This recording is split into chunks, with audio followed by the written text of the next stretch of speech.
Okay, the topic of this afternoon's lecture is Keynes and the New Economics of Fascism.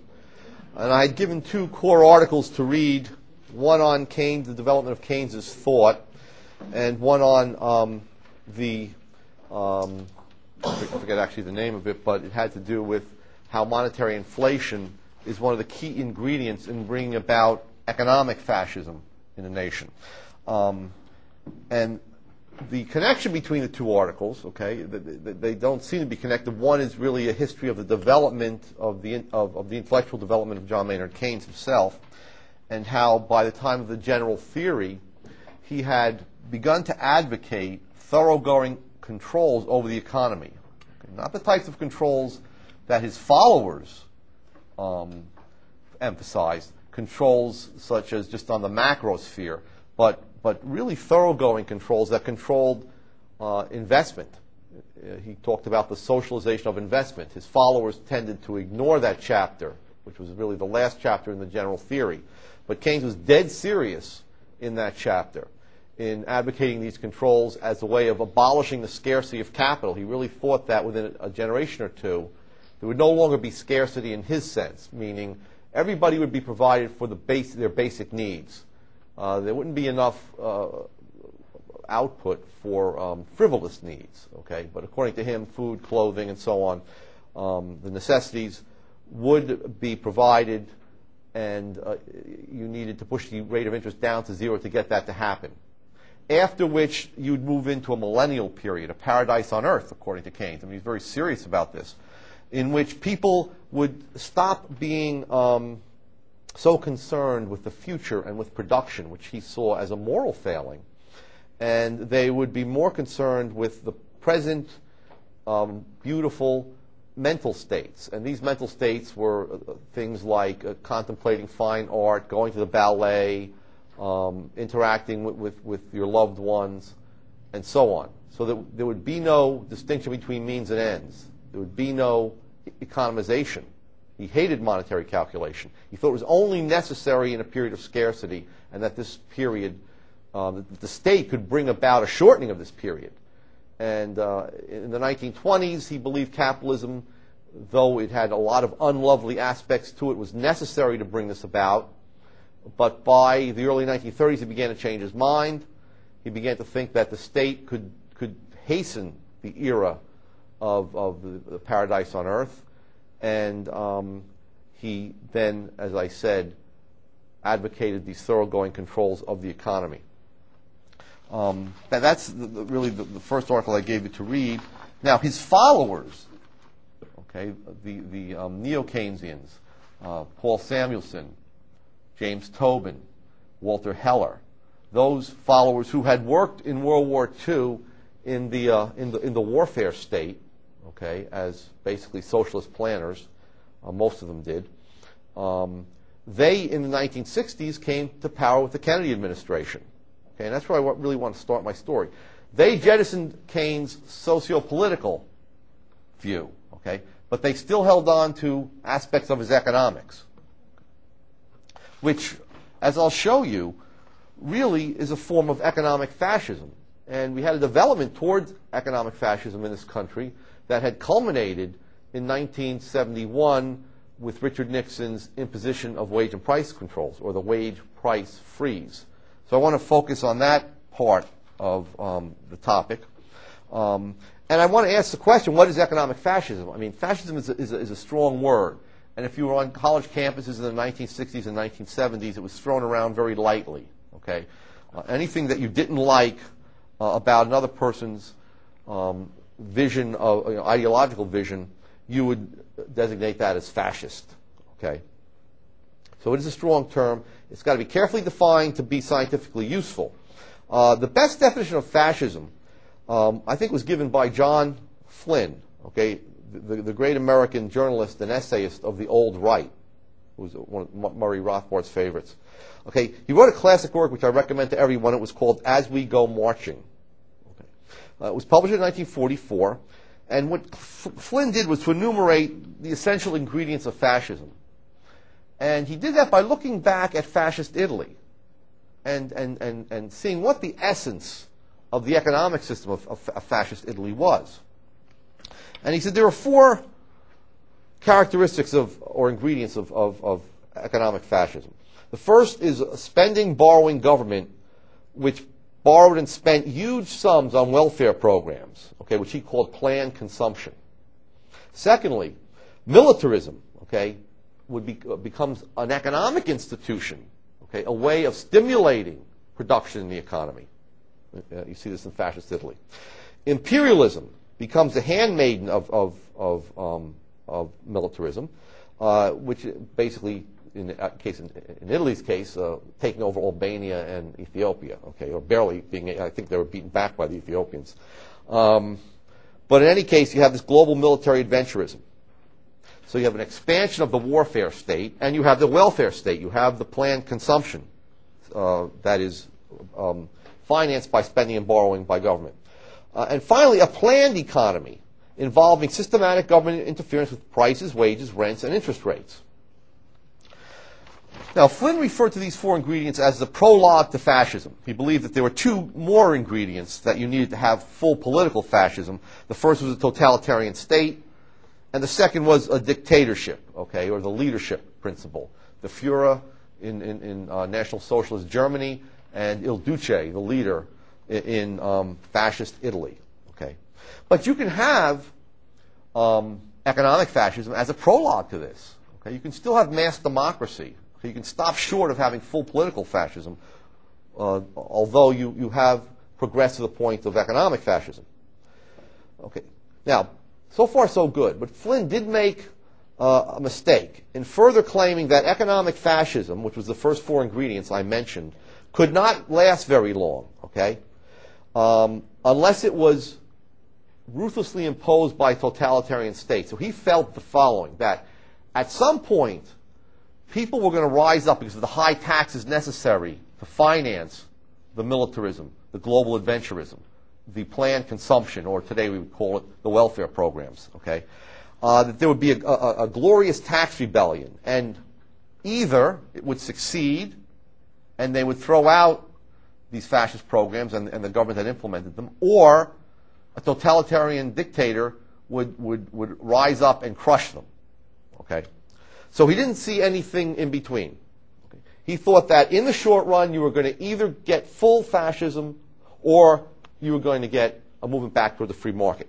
Now, what he failed to realize, and he wasn't an economist, he left out, as one of the ingredients of economic fascism, monetary inflation. Okay? Because with monetary inflation, if you have a central bank that continually can increase the money supply, you can hide the costs of economic fascism, as the American state did, for example, during the Vietnam War. They hid the costs from us, and they also hid the costs of World War II by paying for most of these costs in World War II, certainly, with monetary inflation. So if a democratic government could finance its deficit spending on domestic welfare, okay, so-called butter, and on imperialist military adventures, guns, through money creation, it could effectively hide the true costs from its citizens for many years. So you wouldn't necessarily have to progress all the way to to political fascism, or to full fascism, or have people rise up in a tax revolt, because you don't have to raise taxes. Okay, you can have the secret inflation tax, which, as we saw with Mises' step-by-step analysis, redistributes income to those who print the money and receive the new money first. Now, that was one problem. He left out monetary inflation. A second problem with his definition is that it does not provide the causal mechanism by which huge government deficits and spending programs transform a free market economy, or a relatively free market economy, into a planned economy. Okay? Because deficit spending and massive budgets do not directly result in the abolition of markets and prices. Okay? But once again, monetary inflation explains or provides the explanation. Once people become aware of the consequences of monetary inflation, particularly the rapid increase in prices, at that point the government begins to become very unpopular, and its programs begin to become very unpopular. So it may react, and it does react, by trying to suppress these symptoms of inflation, okay, defining inflation now in the Austrian sense as an increase in money supply, by imposing wage and price, first voluntary wage and price guidelines, as the Kennedy administration did in the 60s, and then later by imposing mandatory wage and price controls, as the Republican administration did in the early 1970s. Okay, but once you have these mandatory wage and price controls, which are imposed in all markets, you have effectively the abolition of the free market economy, and if you don't reverse this or get rid of them quickly, you have central planning. So, contrary to Flynn, whose definition I hail, I think it's a great definition. He just leaves out monetary inflation as one of the characteristics or one of the ingredients. Economic fascism will not necessarily give rise immediately to dictatorship or be destroyed by political forces, such as a tax strike. Okay, it will evolve slowly as monetary inflation and the consequences, the rising prices, more and more bring about more and more thoroughgoing interventions into the market economy. So to illustrate this thesis, what I want to do is survey the march toward economic fascism in the U.S. From John F. Kennedy's New Economics to Richard M. Nixon's New Economic Policy. Okay. Let me just talk a little bit about the New Economics. The New Economics was the name given to the Keynesian economic policies that were implemented during the Kennedy administration. Okay. And as Murray Rothbard once pointed out, Keynesian economics is really the economics of power. Okay. It sets up the economist as some sort of a social and economic engineer, someone that can fix the problems that face government. And this was the dream of economists from the progressive era, okay, late 1800s, early 1900s, all the way through World War II. And during World War II, they showed their value to the state as technicians in running the great American military state. But what they wanted was this power to continue into wartime. They wanted these positions, and they wanted the lucrative salaries and the prestige that came with these positions in government to continue on, to be a permanent thing. So Walter Heller, who was Kennedy's head of the Council of Economic Advisors, the chairman, wrote the following: "Economics has come of age in the 1960s. Two presidents have recognized and drawn on modern economics as a source of national strength and presidential power." Now he's referring to Kennedy and then Johnson. "These are profound changes. What they have wrought is not the creation of a new economics, but the completion of the Keynesian revolution." So he saw this coming to power of economists as the true completion of the Keynesian revolution. Okay? It was really a seizure of power by economists, putting them on a par with lawyers. And they have put the political economists at the president's elbow. Okay? And that was the key. Now, let me talk a little bit about the blueprint. The blueprint comes from these neo-Keynesian economists, not to be confused with new Keynesians, who arose in the 1980s. As I said, they weren't interested in Keynes's socio-political vision of getting rid of all scarcity. Okay, but they were very interested in the conceptual tools that Keynes developed. So one thing that they focused on was the so-called output gap, and they kept claiming during the campaign. Kennedy kept claiming, at the behest of his economic advisors, that there was an output gap, terrible output gap during the Eisenhower administration. And what that meant was simply this. There was a difference between actual GNP, back then it was GNP, not GDP, which was total output, what was being produced, and what could be produced if we had full employment in the economy. Okay? And they arbitrarily defined this rate of full employment for the American economy as 4%. It was 5.5% in the late 1950s, early 1960s. So they claimed that there was an enormous output gap. If we could put back to work 1.5% of the workforce, those people that were cyclically unemployed as a result of a low level of aggregate demand, then we would close the output gap and we'd have more production and higher living standards.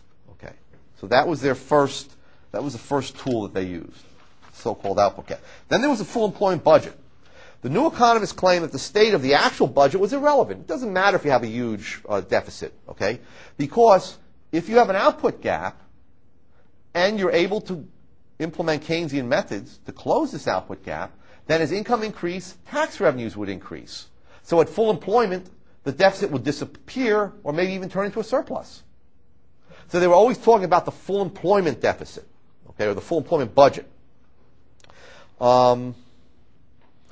So there was a deficit, but there really wasn't a deficit. If you had unemployment, even though there may have been a huge excess of government expenditures over tax revenues, don't worry about it. Once we implemented the right policies and there's an increase in output, tax revenues will increase as people's incomes increase and the deficit will be closed. So it was a mirage, the deficit. Then we had the Phillips curve trade-off. Okay?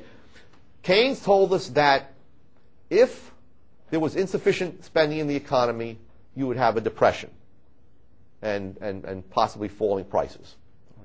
However, if there was excess spending in the economy, if spending went past the point where you put everyone back to work, prices would begin to rise. Well, what would the answer how would they explain a situation which did exist in the 1950s, in which we did not have full employment as they would define full employment, but we did have rising prices. Okay, so we did have a bit of stagflation in the 1950s. So this was a living refutation of Keynesian economics, and they had to come up with a fallback position, and this was the so-called Phillips curve trade-off. Okay. By the way, just to give you the statistics, in 1958, unemployment was 6.8%, quite high, and inflation, prices were going up at almost 2%. In 1959, it was still 5.5% as it was in 1960, and inflation was still around 2% and 1.5%. Well, how could that be? And not only how could that be, according to Keynesian economics, but how do you get rid of it? If you try to lower unemployment by deficit spending, according to the Keynesians, you would increase inflation, okay, while you get rid of unemployment. On the other hand, if you try to decrease inflation, and back then, you know, it's a great era back then. 2% increase in prices was considered a fairly high rate of inflation. If you tried to fight inflation and ran surpluses and tried to siphon spending out of the economy, then you would lower the aggregate demand and you would increase unemployment.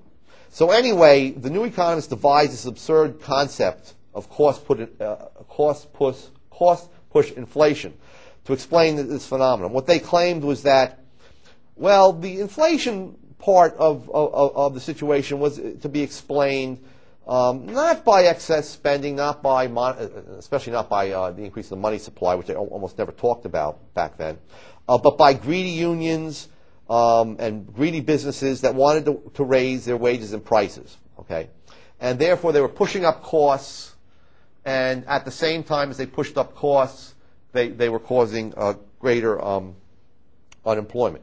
So they said that the government had a menu, and that menu was this. You can have less unemployment, but you have to be willing to accept more inflation. That's the Phillips curve trade-off. On the other hand, if you wanted to have less inflation, well then you'd have to make the unpalatable choice of having more unemployment. The Keynesians were always in favor of reducing unemployment to some minimum level, and whatever rate of inflation we got, well, we had to live with. Okay, well, not actually had to live with, because that was their third point. They said, you know what? The market economy would be amenable to wage price guideposts, they called it. Okay, so the government will suggest the rate at which prices should rise. Okay, we'll suggest that to big business, and we'll suggest to the unions the rate of increase in their wages. And the guideposts that the new economists had implemented during the Kennedy administration was set according to what the productivity of labor was. Okay, so if if labor was becoming and they gave the figure of 3.2%, 3.2% more productive each year, that meant that wages could rise by 3.2% and no more than 3.2%. Okay? On the other hand, prices had to fall in those industries which had productivity growth because their costs were falling. So they would suggest to certain industries where you had falling costs that they lower their prices. Okay, that was a guideline for them. And in other industries where you weren't getting productivity increases, their prices would be permitted to rise, or would be suggested that they'd be allowed to rise. All right. So overall, then prices would remain stable, and real wages would increase by the amount of productivity. Okay. So the workers would get wage increases every year, and their real wages and money wages would go up by the amount of the increase in productivity. Okay. Now, how are these guideposts to be enforced? By what the economists euphemistically called moral suasion. That is, calls from the antitrust division of the Justice Department. And as the steel industry found out, visits in the middle of the night by the FBI, ordered by none other than Robert Kennedy. Okay. Now let's talk a little bit about militarism. This is another ingredient. Okay, so we have a rationale now for deficits. Okay, for deficit spending. Well, James Tobin, who also served as a member of the Council of Economic Advisors to Kennedy, and was a prominent Keynesian at Yale. In 1956, in the Yale Review, he wrote an article, a very interesting article called "Defense, Dollars, and Doctrines." And he was one of the first to allege that there was a missile gap between the U.S. and the Soviet Union, which Kennedy harped on in the 1960 elections, and which was one of the reasons why Nixon lost the elections. In fact, Nixon, or Eisenhower and Nixon, called Kennedy's advisors and Kennedy himself and said, look, we have, this is confidential data, this is classified data, but there isn't any missile gap. Kennedy knew this, but continued to use that as a campaign ploy. Later on, it was shown that the missile gap was phony. Okay. Anyway, Tobin argues against Eisenhower's cuts in the defense budget. Eisenhower actually cut the defense budget, which was great, and the release of resources to the private sector. Tobin didn't want this to occur. Okay. He wrote, "In what uses other than unemployment were these released resources to be absorbed? For what more pressing purposes were these resources released? For research and development of new consumer luxuries?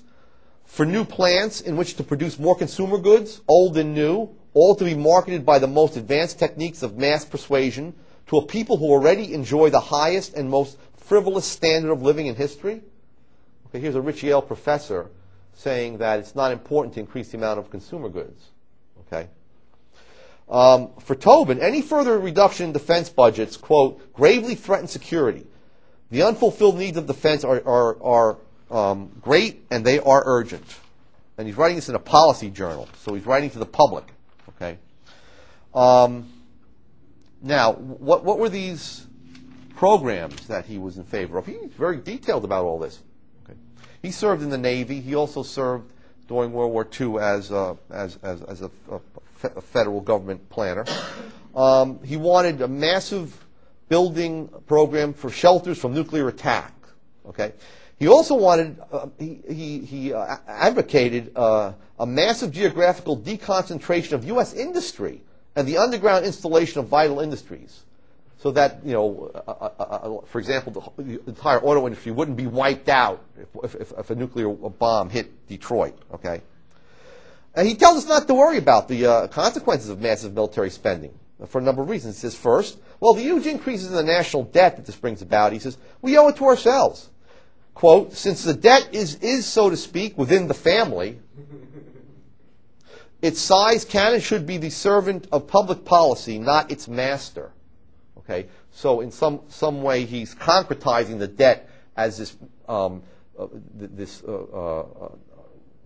ruler of U.S. policy. Okay, standing over and above policy. That's ridiculous. The state of the national debt has consequences on individual human beings. Okay, it itself is not some sort of a personified entity.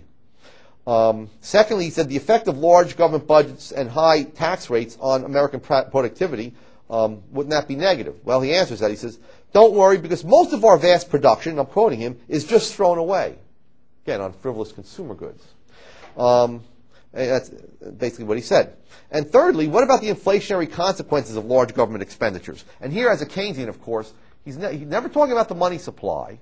He's just talking about large government expenditures or deficits. But if deficits are financed by increasing taxes, there is no inflationary consequences. It's only when deficits, and most of the time they are monetized. That is, that they're financed by creating new money, okay, and the Fed indirectly buys the new debt that the government is issuing to finance these deficits. It's only at that point that you have inflation. Well, he says these can be avoided by resolute taxation. Okay, so we have to increase taxes on consumers so they don't spend this extra money, okay, on consumer goods and drive prices up. And he says, and even if it does occur, there are many worse evils. And he goes on and says, war, illiteracy, juvenile delinquency, racial disharmony, inadequate medical care. Well, this is, of course, begging the question, okay? What does that have to do with inflation caused by government spending? So Tobin in 1958, actually the article was in 58, advocated a permanent and massive expenditure program that would institutionalize a regime of militarism on American society. Okay. And then later on he wrote an article in 1960 during the campaign for the presidential election in which he called for growth through taxation. He claimed that if you, and this was a Keynesian, based on a Keynesian theory, if you increase taxation, you force people to consume less, okay? And then the government could use that money to spend on investment projects, okay? And it would also bring down interest rates. And as you brought down interest rates, the firms would invest more. Okay? Doesn't talk about the supply side, the negative supply side effects at all of taxation, okay? So he wanted higher taxation, and he wanted consumers to spend less, okay? And on the other hand, he wanted more investment. And you get that by lowering interest rates. Well, let's talk about the first crises that President Kennedy faced after the Berlin crisis. Okay, there were the presidential wage and price guidelines or guideposts were informally adopted by the Kennedy administration. Okay, and they called for increases of wages of about 3.2% per year, which, again, a very specific figure, which was the average, reflected the average rate of growth of labor productivity. But, obviously productivity is changing at different speeds and at different rates at different times. So this is a typical Keynesian macro aggregate figure, okay, that becomes somehow set in stone. Okay, so from now on, wages will rise at 3.2% per year. It also called for a fall in prices for industries whose productivity increased above the average because their costs were falling, and a rise in prices for industries whose productivity was increasing less than the average productivity.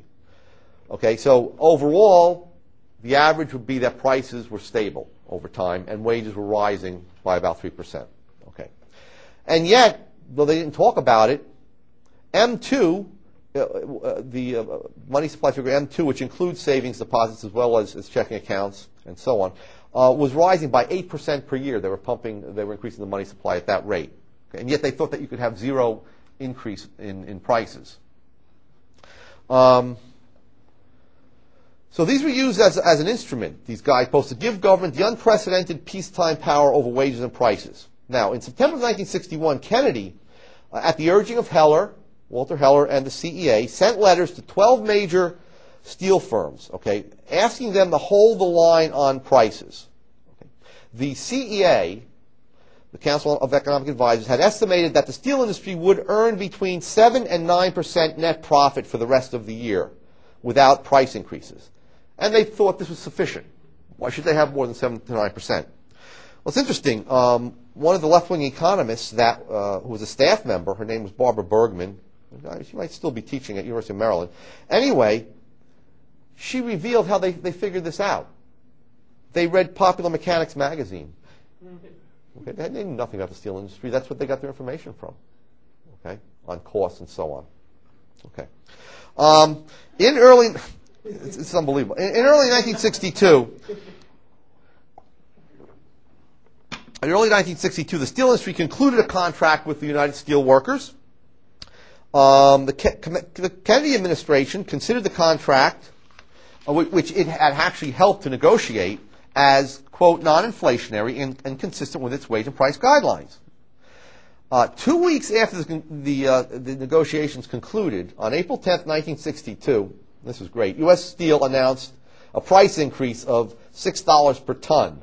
And other companies immediately followed suit, so they completely ignored these guideposts. The response of the embarrassed Kennedy administration was swift and vicious because it really had hung its hat to the public on, look, we helped negotiate this non-inflationary agreement between unions and corporations. So, you know, we are fighting inflation. Anyway, as I said, they had a very swift and extremely vicious response. He declared to his advisors, okay, and there's a great book just called President Kennedy, in which he has a lot of the transcripts of Kennedy's comments. He said, quote, "My father told me that all businessmen were sons of bitches, but I never believed it until now," unquote. Kennedy, when that was leaked to the press, Kennedy claimed he said steel men, not businessmen, were sons of bitches, because he didn't want to alienate the whole business community, the moron. And then he went on to say, after all, my father was a businessman. Well, I guess if you count liquor bootleggers as businessmen, which his father was, that's where he got all his money, he was a businessman. Black market businessman. There's nothing wrong with that. The next day he gave a demagogic talk to the nation bashing the steel industry. So now he's like the leader up there, the demagogue that's telling people that a certain, scapegoating a certain segment. And he said, quote, "In this serious hour in our nation's history, when we are confronted with grave crises in Berlin and Southeast Asia," of who's making, "and when we are devoting our energies to economic recovery and stability, when we are asking reservists to leave their homes and families for months on end and servicemen to risk their lives, and 4 were killed in the last 2 days in Vietnam, and asking union members to hold down their wage requests," okay, this is really a run-on sentence, "at a time when restraint and sacrifice are being asked of every citizen, the American people will find it hard, as I do, to accept a situation in which a tiny handful of steel executives, whose pursuit of private power and profit," there's still no period here, "exceeds their sense of public responsibility, can show such utter contempt for the interests of 185 million Americans. A few gigantic corporations have decided to increase prices in utter disregard of their public responsibilities." Yeah, responsibilities not to embarrass a Keynesian inflationist regime. Kennedy concluded by harking back to his fascist inauguration appeal to American citizens to sacrifice their liberty and property to the American state. And he says, quote, "Some time ago I asked each American to consider what he would do for his country, and I asked the steel companies. In the last 24 hours we had their answer," unquote. Okay, now, it didn't just end at public bashing of the steel companies. In the following, they followed up within the next few days with various actions. Okay, first of all, they called and pressured a number of smaller steel companies that had not yet raised prices to refrain from doing so. Attorney General Robert Kennedy subpoenaed U.S. Steel and other companies to produce records for a grand jury. The FBI began to look into rumors that the Bethlehem Steel president had previously issued a statement against a price increase and then suspiciously changed his mind. And they showed up at a number of people's doors, a number of executives, in the middle of the night. And, they claim they got up early. It was like 4 o'clock in the morning. Okay, there was a big scandal there. But they claim, oh, no, we were just, we were up early and But it's scary when you get these knocks in the middle of the night. Senator Estes Kefauver agreed to conduct an antitrust investigation of the steel industry. The FTC suddenly decided to and coincidentally decided to open an investigation of the industry's compliance with a 1951 consent decree prohibiting price collusion. The defense secretary announced that the Defense Department had ordered defense contractors to transfer steel purchases to companies that had not raised prices. And within 3 days, U.S. Steel and Bethlehem Steel, the two biggest companies at the time, rescinded their announced price increases. Okay. Now, Kennedy initially, I have to tell you, was very suspicious of the new economics. Okay. He had an orthodox view that you did have to balance the budget except during wartime. Right. But after this had occurred, he became inebriated with the new economics. So he formally embraced the new economics in a commencement address at Yale University in June 1962. And going beyond the question of economic stabilization, Kennedy laid out his blueprint for a corporate state, okay, or fascist state partnership between government, business, and labor. Okay, and he used the following words. He said, "It is true and of high importance that the prosperity of this country depends on assurance that all major elements within it will live up to their responsibilities." All right, so all of a sudden we all have responsibilities. If business were to neglect its responsibilities to the public, if labor were blind to all public responsibility, above all, if government were to abandon its obvious duty of watchful concern for economic health, if any of these things should happen, then confidence might well be weakened and the danger of stagnation would increase. Okay? The solid ground of mutual confidence is the necessary partnership of government with all of the sectors of our society in the steady quest for economic progress. So now government was going to be a partner with business and labor. I mean, that is the recipe for economic fascism. Now, Kennedy tied the domestic economic fascism in with militarism and global imperialism, arguing that, quote, "The safety of all the world depends, as never before, upon the sensible and clear-headed management of the domestic affairs of the U.S." Okay, suddenly the U.S. was going to be, in some sense, the world guardian or the world policeman. Okay, he questioned the very basis of the free market economy in the same talk, asking, quote, "What should be the price and wage policies of our basic industries? Is there a public interest in such price and wage decisions? And if so, how is it to be defined and organized and expressed?" In other words, now he's talking about central planning. Okay? He concluded that such problems cannot be solved by incantations from the forgotten past. Now, what do you think that means? Incantations from the forgotten past. Classical economics, Austrian economics. Okay? That is, that wages and prices are determined on the market naturally by the forces of supply and demand. So people that don't like economics usually refer to the response that, well, prices are determined by supply and demand as an incantation. Okay, and that's what he was doing. And I'm sure that came from Galbraith, okay, who's one of his speechwriters. Okay. Okay, then the Johnson administration takes over. The Vietnam War begins to heat up. In 1964, President Johnson and Defense Secretary McNamara deliberately lie about, knowingly, the budgetary costs, and they refuse to ask for a tax increase. Okay, so they're determined to pay for the war with monetary inflation. Okay, Johnson wanted to avoid the stigma of imposing a war tax because everyone was saying, we're going to have a war tax now, and people remember the war tax, from Korea and from World War II, and war taxes are high, and they throttled businesses and so on. So he didn't want to be stigmatized as being the person to impose a peacetime war tax, because remember, Vietnam wasn't really a war. Okay.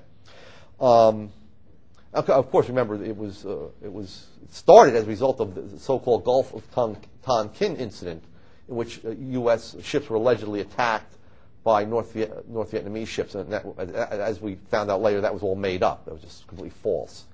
Okay. So, after he was reelected, Johnson and McNamara widened the war and deepened American involvement in it, while continuing to lie about its costs. Johnson now wanted to avoid a tax increase because he was fearful it would interfere with his domestic Great Society program. So he instituted welfare state programs, okay, massively expanded them. And he described this dilemma in the following almost megalomaniacal terms. Okay, let me read you. This is an unbelievable quote. He says, "I knew from the start that I was bound to be crucified either way I moved. notice the Jesus metaphor here. It's actually carried on, this Messiah metaphor. If I left the woman I loved, the Great Society, in order to get involved with that bitch of a war on the other side of the world, okay, and he was notoriously foul-mouthed, then I would lose everything at home. All my programs, all my hopes to feed the hungry and shelter the homeless. You know, what is he, God? All my dreams to provide education and medical care to the browns and the blacks and the lame and the poor. He's talking like Jesus on the Mount here. But if I left that war and let the communists take over South Vietnam, then I would be seen as a coward and my nation would be seen as an appeaser, and we would both find it impossible to accomplish anything for anybody anywhere on the globe. Well, where does the Constitution say that you have to accomplish things for people all over the globe? Okay.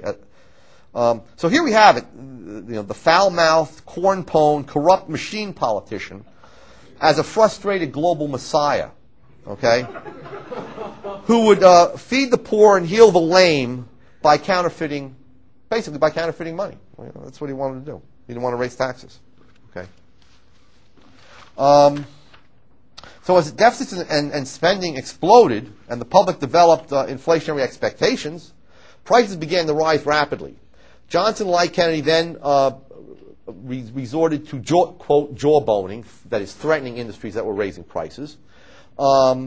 He threatened the aluminum and copper industries to restrain price increases, but it was hopeless, and the voluntary wage price guidepost completely broke down during his administration, which was great.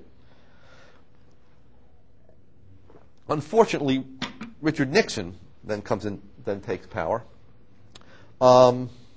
After Nixon took office, a recession occurred in 1969-1970. Okay, the first real stagflation, the first or the beginning of the fall of Keynesian economics. Okay, which was a great event. The Fed began to aggressively increase the money supply in 1970 because they wanted to get out of the recession. But prices continued to rise. Obviously, they rose sharply in 1970-71. But unemployment continued to rise also. It went from 4.9% to 5.9%, which was unprecedented in a recovery. So we're recovering in 71, 72 from the recession, and usually prices, are fairly stable during recovery and then begin to heat up later on. But that's not what happened. Okay, so inflation is heating up.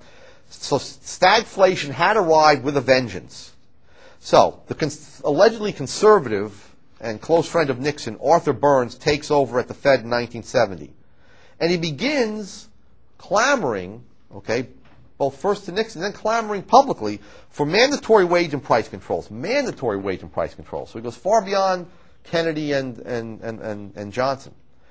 This was the same Arthur Burns who had argued against voluntary wage price guideposts in the mid-1960s. In fact, he had debated Paul Samuelson and argued against having these things. Okay, but I guess when you have a seat so high in power, you can see things more clearly. Okay, so Burns promised Nixon. He made a deal with Nixon. He said, "Look, if you institute wage and price controls," and Nixon, he had some free market instincts. He actually did, and he didn't want to. I will gun the money supply so that we get out of the recession and keep prices stable because we'll freeze them, and you'll get reelected in 1972. Okay. Because the American public, there's something called the political business cycle. The American electorate has about a 1-year memory. Okay, they think back about how the economy was doing about a year back from the upcoming election, and if it's good, you tend to gain votes from that fact. But if it's bad, you tend to lose votes. So Nixon wanted to go into 1971, early 71, with a very prosperous economy, but one that didn't have inflation. So with the presidential election a little more than a year away, Nixon needed lower inflation, as I said, and lower unemployment. So he agreed. The money supply exploded by 13.5% per year in 1971 and by 13% in 1972. So massive inflation. Okay, by a Republican president, under the aegis of a Republican president and a supposedly at least right of center and quasi-free market economist, Burns. Okay, so Burns effectively bought the election for Nixon with cheap money, with counterfeit money. On August 15th, 1971, this is the real day of infamy in the U.S. history. far as I'm concerned.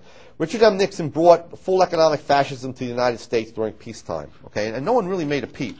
Okay, on that day he imposed a 90-day wage price freeze, which turned into a 3.5-year program of freezing prices, wage and price controls. First, big business, okay, was all for it because it promised to effectively hold down wage increases. That's what they cared about. The Keynesian new economists loved it because they saw it as a vindication of their failed wage price guideposts. They basically said, told you so. I told you we need an incomes policy holding down prices and wages. Okay. Most free market economists were silent. Milton Friedman did mildly criticize it because he believed it would be ineffective and inefficient. And 16 Chicago School economists wrote an open letter against it. Okay, so for the most part, the economics profession was in favor of it. Big labor was against it at first because it meant holding down wages, but they agreed if profits and dividends were also frozen. Okay, the only person that spoke out and called it what it truly was Murray Rothbard. Okay, he called it inefficient and unjust, and he fearlessly used the F word, and I don't mean the 4-letter F word, I mean the fascist word. Okay. Which you're not allowed to say in polite society. Okay, it's a democracy. How could you use the word fascism with respect to any of our great leaders and so on? All right.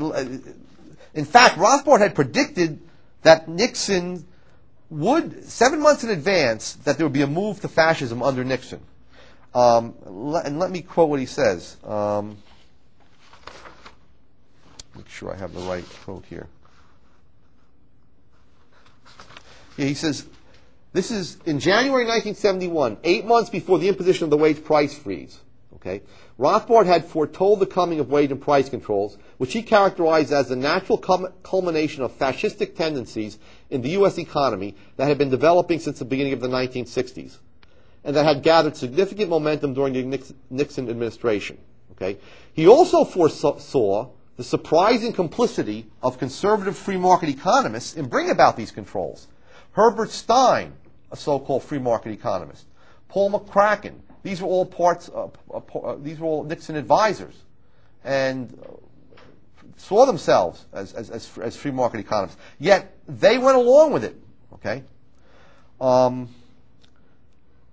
let me read you Rothbard's very perceptive and prescient analysis. Okay. He says, well, we have had 2 years of Nixonism. And what we are undergoing is a super great society. In fact, which was the name for the welfare programs and warfare programs of Johnson. In fact, what we are seeing is the greatest single thrust towards socialism since the days of Franklin Roosevelt. It is not Marxian socialism, to be sure, but neither was FDR's. It is a big business socialism, or state corporatism, but that is cold comfort indeed. There are only 2 major differences in content between Nixon and Kennedy Johnson. First, that the march into socialism is faster because the teeth of conservative Republican opposition have been drawn. In other words, here was a Republican president. They were going to be good Republicans. They weren't going to criticize him. Okay? Whereas they were willing to criticize any move towards socialism on the part of Democrats. And 2, that the erstwhile free market conservatives, basking in the seats of power, have betrayed whatever principles they may have had for the service of the state. Thus we have Paul McCracken and Arthur F. Burns, dedicated opponents of wage price guideline dictation and wage price controls when out of power, now moving rapidly in the very direction they had previously deplored. But now the administration has swung around to the liberal thesis of monetary fiscal expansion to cure the recession, while yelling and griping at labor and employees not to raise wages and price, labor and employers not to raise wages and prices. A guidelines or incomes policy that is only one step away from wage and price controls. Okay, so whereas the Keynesians, when they were in power as new economists, promoted guidelines or incomes policy, now we had jumped right into mandatory wage and price controls. And Rothbard continues, not only is it impossible for direct controls to work, their imposition adds the final link in the forging of a totalitarian economy, of an American fascism. So he uses the F word 8 months before this occurs. He sees it coming. What is it but totalitarian to outlaw any sort of voluntary exchange, any voluntary sale of a product or hiring of a worker? But once again, Richard Nixon is responsive to his credo of big business liberalism. For direct controls satisfy the ideological creed of liberals, while at the same time they are urged by big business in order to try to hold down the pressure of wages on selling prices, which always appear in the late stages of a boom. Okay. So what's important is that Rothbard notes early in the passage the continuity between the economic policies of Kennedy and Johnson on the one hand and Nixon on the other. Okay. Now, after the controls were imposed, Rothbard, writing in his newsletter, The Libertarian Forum, came out and forthrightly condemned them. Okay, they weren't really condemned anywhere else. Everyone was so tired of inflation, including economists, that they almost welcomed them. And he said, "It is now clear that wage and price controls of some sort will succeed the 90-day freeze. In short, that we now have entered the political economy of permanent direct controls. There is only one word for this new economic policy," which was Nixon's term, new economic policy. "A word that is at first glance harsh and exaggerated, but in fact is precisely appropriate. That word is fascism." And he has that in quotes. "A system of permanent wage and permanent price and wage controls, administered by a central government bureaucracy, probably headed by some form of tripartite board, including big business, big labor, and big government. This is precisely what fascism is. Precisely the economic system of Mussolini's Italy and Hitler's Germany. This is the economy of the corporate state, administered by dictation from the top, controlled and monopolized by big business and big labor interests, with the individual and the consumer, the person who suffers. In short, the mass of the American public will suffer from the system of corporate statism, from the death of the free price system, from the invasion of individual rights, from the hampering of growth, efficiency, and productivity that the system will entail." Okay, so Rothbard foresaw the coming. He's a great political economist. He had deep insight into the trends that were developing. And this is, by the way, the type of prediction that economists can do. Okay?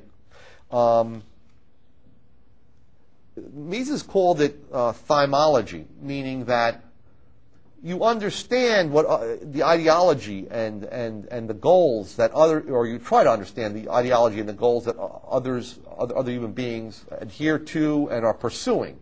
And in doing that, you then reconstruct what means they will use to achieve those goals. Right? And that's the way that you forecast, and that's the way that entrepreneurs forecast. Now, it's not infallible, okay? But good economists are able to make those sorts of forecasts. But they are based on human actions. They're not some sort of mechanical extrapolating of the past like econometricians do into the future.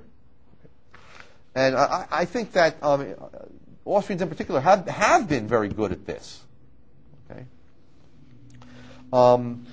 Just to give you an example, Austrian economists in the 1950s, okay, Mises, Hazlitt, a colleague of von Mises when he was in Switzerland, his name was Michael Halperin, who was an international economist, a French economist, advisor to Charles de Gaulle, the French president during the 1960s. They all predicted, when all mainstream economists were saying that the Bretton Woods system, which we talked about this morning, was solid and that it had some problems, but it wouldn't fall apart. They were all saying that the Bretton Woods system is going to collapse, okay?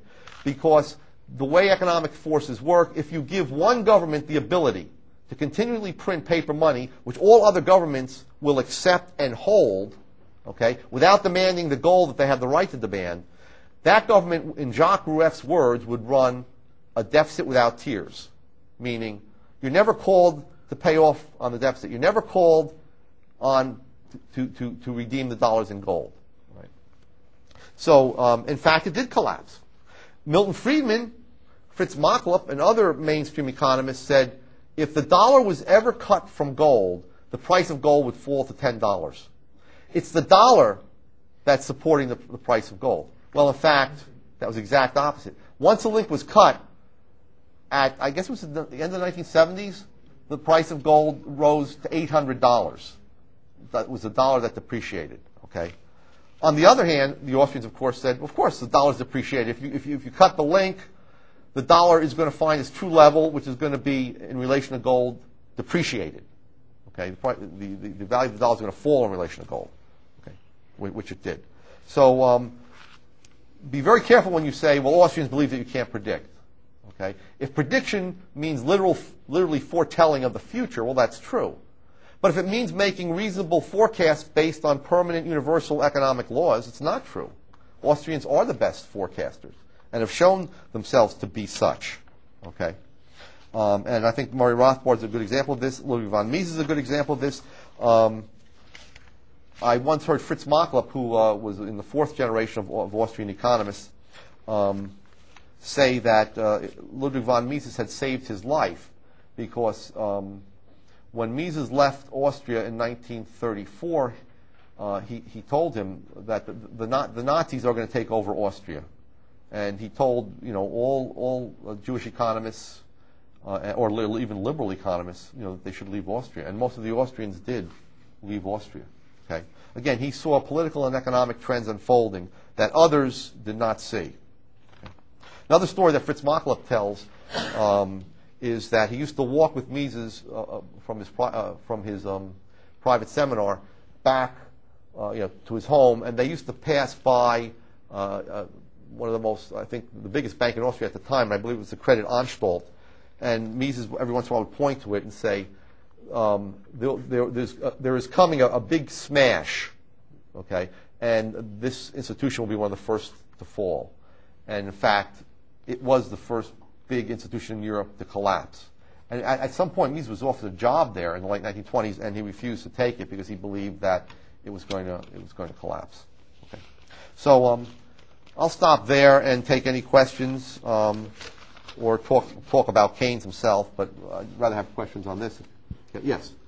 Fascism is usually used very loosely. Yes. Usually there's some connotation of like a police state situation, like with Gestapo and stuff. I was wondering if Flynn touched on that. Yeah, well, he did. He said that Flynn's dynamic. That's a really good question. We had progressed in the 60s, and the early 70s to what I called economic fascism. That's the first four ingredients. The last two is a totalitarian state with one leader at the top. Okay, that gives you the full fascism, complete fascism. Flynn believed that was going to happen in the United States because taxes would have to rise so high to finance militarism and to finance what he called planned consumption, what we call the welfare state, that people were going to revolt. And at that point, the ruling classes would unite behind the leader, and they would either be kicked out, and we go back to free market economy, or they would crush the tax revolt. Okay? What he didn't see was that monetary inflation could hide the costs. That's one thing. Monetary inflation could hide the costs of the welfare warfare state for a long period of time. Okay? And I think, secondly, what he didn't see, what many economists didn't see, even some Austrian economists, was how dynamic the American free market economy is. And that is that even with all these government controls, they find ways of getting around it, and they find ways of improving technology and increasing capital accumulation. Okay? So that it lessens the burden on the taxpayer. Yes? Everything that John Flynn said about fascism can also be said about communism, with a little bit of difference that nominally the businesses are still the owners. Right. In fact, there's no difference. Yeah, there isn't. No, really, the only difference is this. As Mises pointed out, under National Socialism, as opposed to international socialism, which is Marxian communism, so National Socialism of the German variety, Hitler kept in place the nominal owners. Okay? They, though, were subject in determining what to produce, how to produce, to the orders of the Nazi state. Okay? But, so that's a difference in it's not just a nominal difference, it also keeps sort of the class structure intact. But even at the end, I mean, people in the Nazi regime were just ripping off, production and so on, taking over industries, and so it degenerated. Okay, but the one thing that the Nazis, I do believe, Nazism or National Socialism was a reaction to international socialism, because the Nazis promised to allow people to maintain their culture, their church, their property, and so on. Okay, whereas all these and they wanted people to feel part of an institution, whereas the left-wing socialism always wants to get rid of all institutions that are meaningful to human beings. And human beings are very afraid of that. And that's why in Italy, Mussolini rose up, okay? Because in Italy you had disorder caused by the communists in the streets. I mean, there was violence. So initially the fascist movement, the black shirts, were just defending private property. Okay, it evolved to obviously more totalitarian, more authoritarian, and then totalitarian system later on.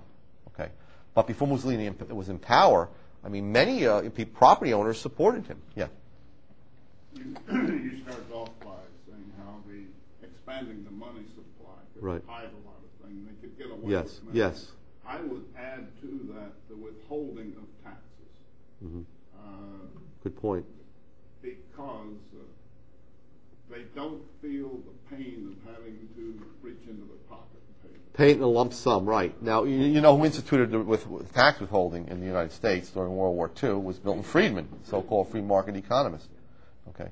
And I would add one more thing, could add Sure. to that list of Sure. things, that would be the value-added tax, because I think Yeah. that causes more Right.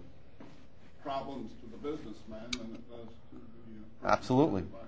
It also causes consolidation of business because you have to keep all these records, and it overwhelms small businesses. So they go out of business, and it causes a distortion of business structure towards bigger business.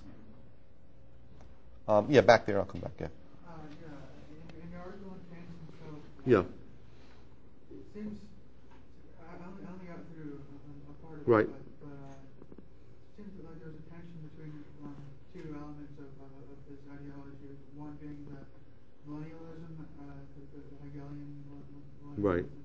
and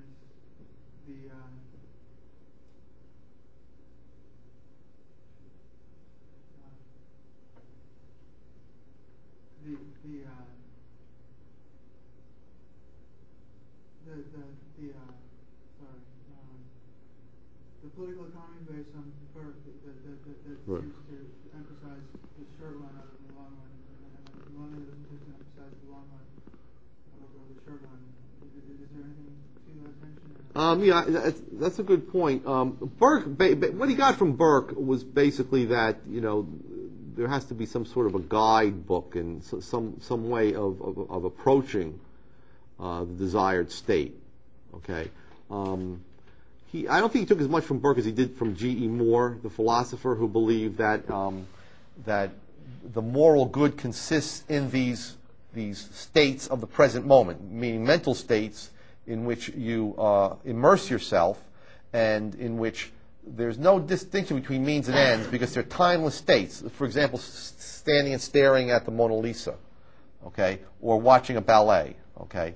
In a sense, these are mental states that are the highest states that a human being can reach. And Keynes is very specific about this. So what I'm getting at here is that is very radically present-oriented. Okay? What he wanted capitalism for, since capitalism was future-oriented, since we didn't have enough resources to allow everyone to live in that way, like he and his Bloomsbury group lived, he thought that, well, we can tolerate capitalism for a few more generations. Right? Because capitalism he thought in the 1920s and very early 30s, capitalism delivers the goods. Okay? It has to be directed to some extent, but it will deliver the goods. It will allow us to get to the millennium. He says, basically he thought the English upper class had already foreseen the millennium. Okay? He has some very specific, and I wonder if I have it here, that I think he says something like, people will work 5 hours a day, 3 days a week in this post-scarcity state. Okay. By the way, he was against things like telephones and automobiles because that increased human wants for consumer goods, and that reduced investment in producing clothing and food and basic wants. He believed that human wants what he called absolute human wants versus relative human wants. Absolute human wants could be completely satisfied within 1 or 2 generations. So when you had innovations that entrepreneurs came up with new technological gadgets, he didn't want investment going into those things. because then that would be more things that the rich would want, and that they wouldn't save the requisite amount of money and invest it in producing the basics that would be consumed by the rest of us.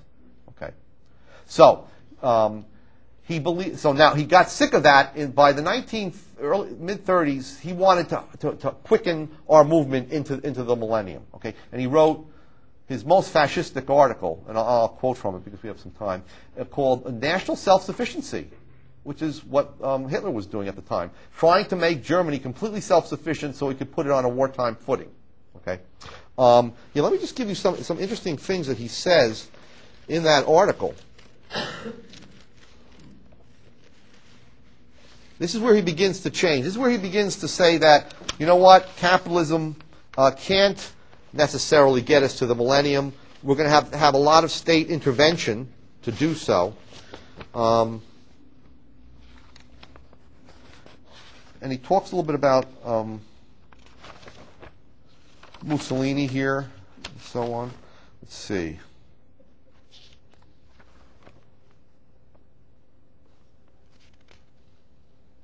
Yeah. Okay. National self-sufficiency. And you don't see any of his followers quoting this article.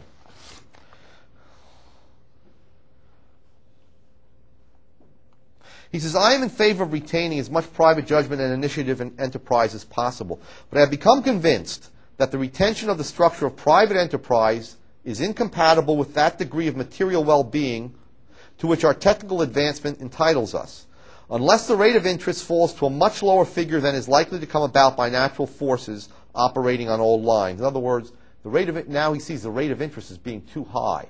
Okay. By the way, he says there are 3 sins under capitalism: precaution, usury, and avarice. Okay, when he's writing in the 1920s, he's willing to accept these sins. Precaution leads the people to save for their old age. Okay, but if you're worried about the future, you're not enjoying these good mental states. Okay, so it's sinful. Usury. Usury is the taking of interest, which prevents or reduces the amount of investment, because the higher the interest rate, the less that's invested today. Okay, and that investment today is crucial to increase the amount of output and to get us to the millennium. Okay, so usury. And avarice. Avarice is the piling up of money, all right, for its own sake and not for the ends that it brings. Now he changes the terminology. In the general theory, precaution becomes saving. Okay, so he's taking religious terms and he's using them as a basis, concepts, and using them as a basis of his economics. So precaution becomes precaution becomes saving, usury becomes interest, and avarice becomes liquidity preference. And what's the biggest problem? Liquidity preference, that people are holding money and not spending it, and that's keeping the interest rate up. Okay. So he believes that all these sins are tolerable for a while. Right? But I'll talk about what he says about that later on. Now he's getting antsy in 1933. He sees that we're in a Great Depression, that we're moving backward, away from the millennium, away from the land of plenty and of good mental states. So he goes on to say that somehow the state, has to push down the interest rate.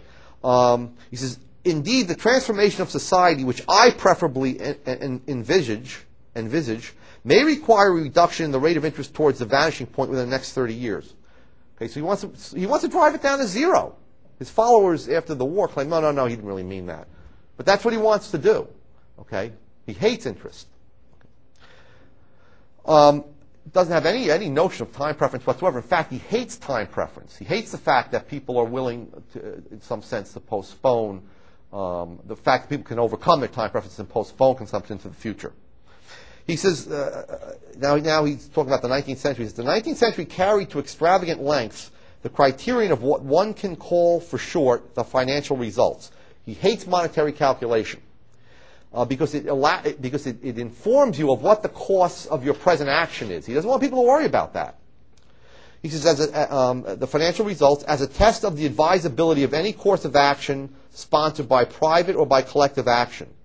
The whole conduct of life was made into a sort of parody of an accountant's nightmare. Instead of using their vastly increased material and technical resources to build a wonder city, what's a wonder city? The men of the 19th century built slums. Well, they built them on purpose, and the reason why they built them, they thought it right and advisable to build slums because slums on the test of private enterprise paid.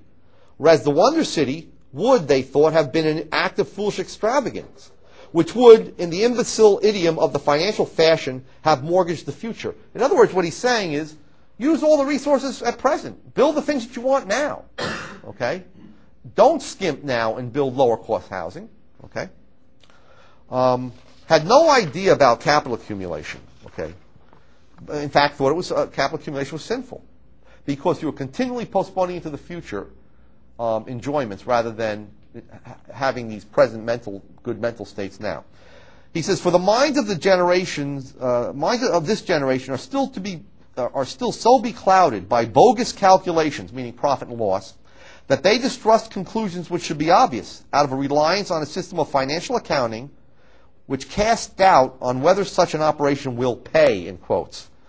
So here's what he says. He says, we have to remain poor because it does not pay to be rich. We have to live in hovels, not because we cannot build palaces, but because we cannot afford them. So he's saying, we have these resources, we're just not using them right. Let's use them now. Let's build palaces and wonder cities, whatever the hell a wonder city is.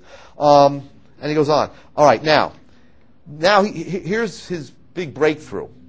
For us, it's a breakthrough to fascism. He says, but once we allow ourselves to be disobedient to the test of an accountant's profit, we have begun to change our civilization. And we need to do so very warily, cautiously, and self-consciously. All right? So now he's talking about wanting to experiment. Okay? And he says it is the state rather than the individual which needs to change its criterion. Okay? Now, if the functions and purposes of the state are to be thus enlarged, the decision as to what, broadly speaking, shall be produced within the nation and what shall be exchanged with abroad must stand high among the objects of policy. That is, he wants to completely control economic international trade. He wants to control especially the flow of capital. Because when British capital flows out to higher interest areas elsewhere in the world, what happens to the interest rate in Britain? It goes up. Okay? And that reduces investment in Great Britain. And so here, now he's going on about the various dictators that have come to power in the 1930s. He says, having sought to understand and to do full justice to the ideas which underlie the urge felt by so many countries today towards greater national self-sufficiency, okay, he's talking about Germany and Italy, we have to consider with care whether in practice we are not too easily discarding much of value which the 19th century achieved. So he's holding back a little bit. In those countries where the advocates of national self-sufficiency have attained power, it appears to my judgment, and by the way, Keynes always believed that he could consult his intuition. Okay? He believed that somehow he had the truth internally. Right? So he says, to repeat, it appears to be my judgment that, without exception, many foolish things are being done. Mussolini, perhaps, is acquiring wisdom teeth. Okay? In other words, Mussolini's growing up. He may very well do good things. Okay? He's made some mistakes. But Russia today exhibits the worst example which the world perhaps has ever seen of administrative incompetence and of the sacrifice of almost everything that makes life worth living to wooden heads. Now, he's not saying that, he's saying it's inefficient. And I'll talk, he makes another remark about he doesn't like what Stalin has been doing, but he liked what Lenin did, and I'll talk about that. He says, Germany is at the mercy of unchained irresponsibles. Okay, so Hitler and they're unchained irresponsibles. But then he adds, though it is too soon to judge her. So, Hitler might have the right idea too. Okay, as long as people are moving away from capitalism. Capitalism has failed. By 1933, he's convinced of that. Okay, it's failed spiritually. It's always been bad spiritually. But technically and materially, it's failed. Okay.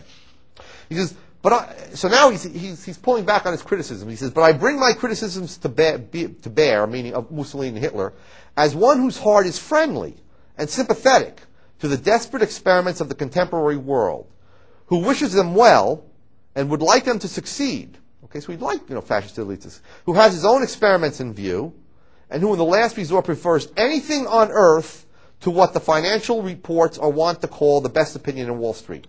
Okay, so he wants any other kind of system besides financial capitalism. Okay. And he ends up, he says, yet the new economic modes towards which we are blundering, but he thinks it's fine to blunder and experiment and make mistakes, are in the essence, as long as you're getting away from capitalism, are in the essence of their nature experiments. We have no clear idea laid up in our minds beforehand of exactly what we want. Who is we and whose minds is he talking about? Well, him and his little Bloomsbury group, okay, that want to reach this so-called millennium. Right? But let me, there's a very interesting remark he makes about Leninism in 1925. It's written in an article called A Short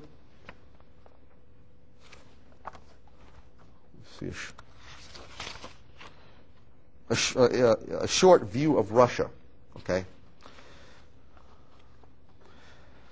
In that article, he favorably contrasts what he calls the religious spirit at the core of Russian communism to the spiritual poverty that attends the pursuit of money making under modern capitalism.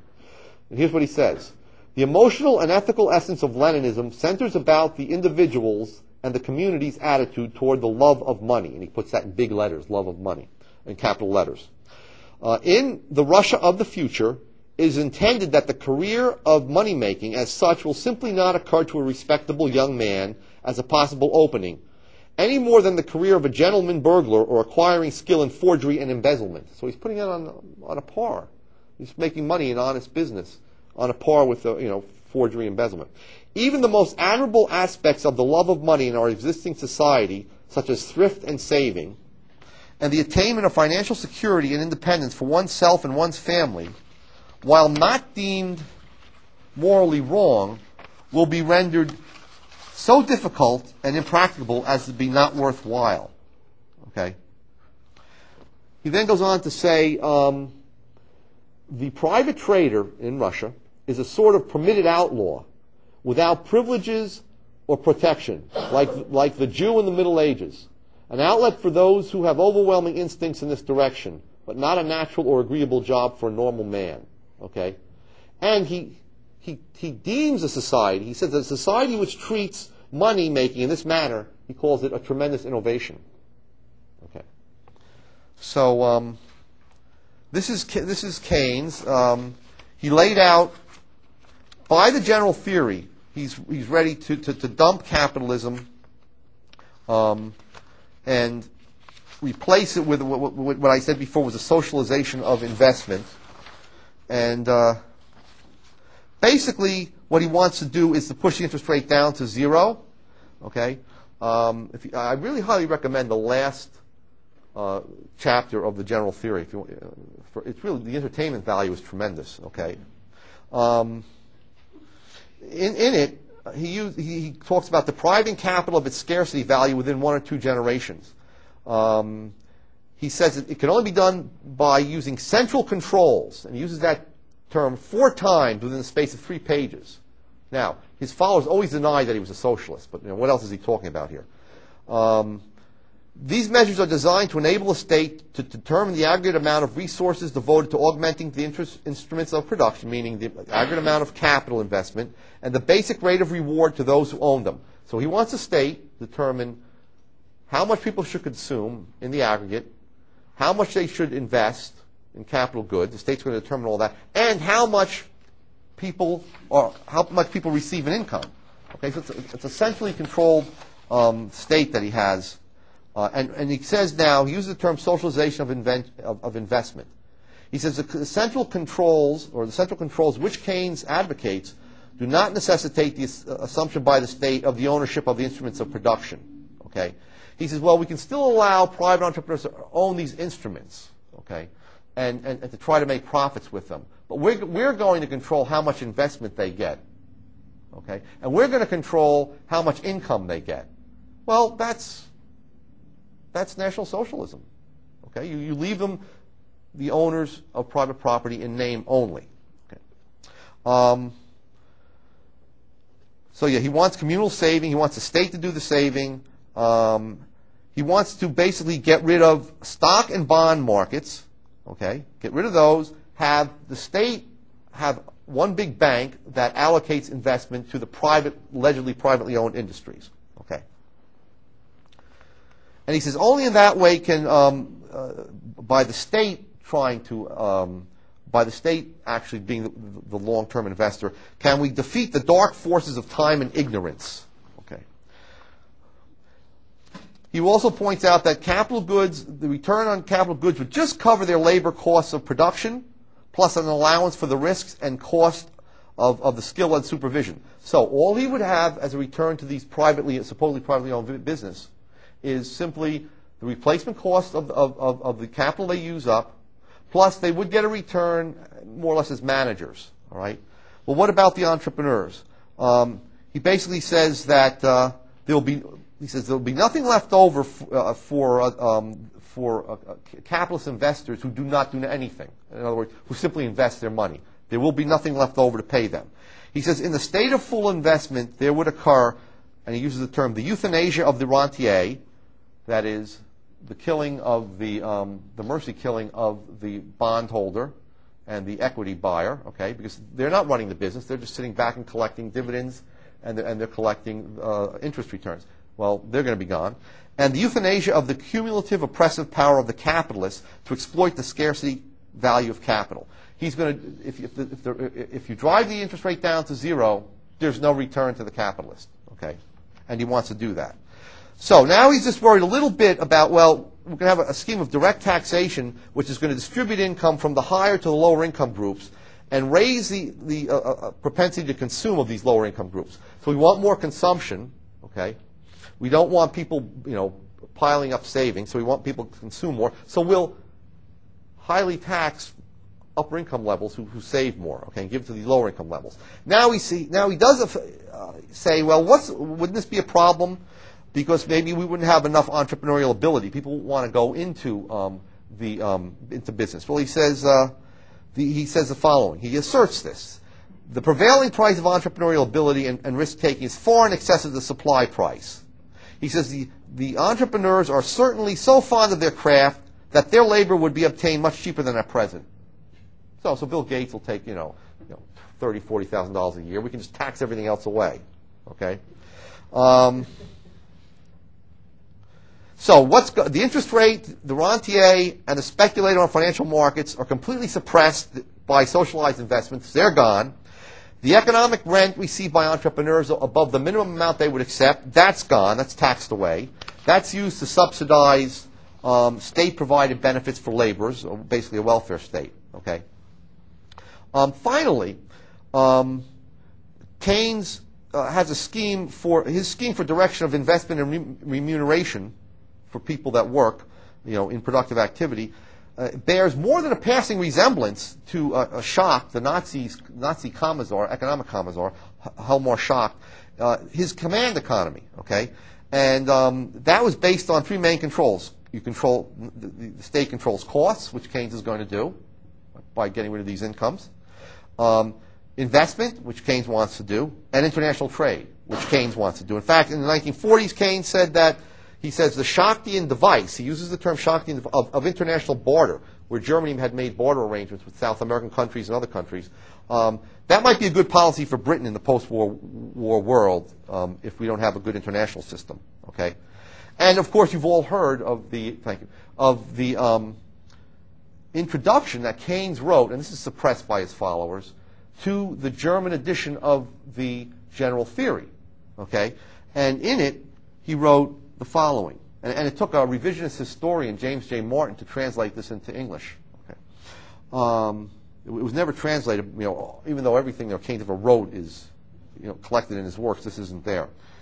He wrote that the aggregative theory of production, which is what he called the general theory in the beginning, expounded in the book, quote, can be much easier adapted to the conditions of a totalitarian state than the theory of production and distribution of a given production put forth under conditions of free competition and a large degree of laissez-faire.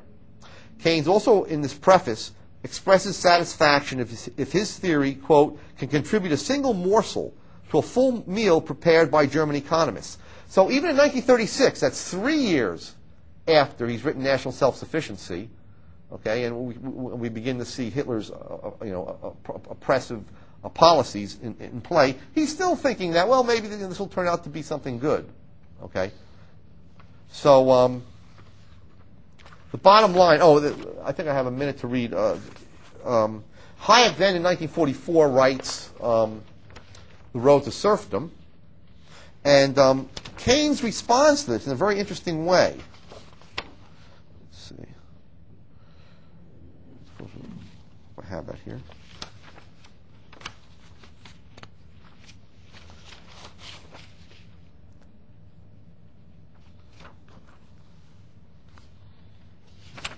Okay, yes. Here's what he says. Now, I don't want to say that Keynes is a follower of National Socialism, okay? But what I do want to point out that because he was a millennialist theorist, because he believed that almost anything could be justified in moving towards this basically a paradise on earth, he trusted to his own intuition and moral judgment in choosing and applying policies which in the hands of less enlightened people or less righteous people, according to him, would result in a social holocaust. So he makes this point when he writes to Hayek after reading his Road to Serfdom. He says, quote, "I should say that what we want is not no planning, or even less planning. Indeed, I should say that we almost certainly want more. Moderate planning will be safe if those carrying it out are rightly oriented in their own minds and hearts to the moral issue." And, of course, who is that? That's Keynes and his friends.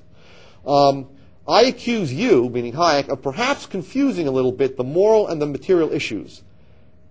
Dangerous acts can be done safely in a community which thinks and feels rightly, which would be the way to hell if they were executed by those who think and feel wrongly." So basically what he said was, well, Hitler and Mussolini thought and felt wrongly, whereas me and other British socialists and so on think and feel rightly. So we can be dictators and benevolent dictators.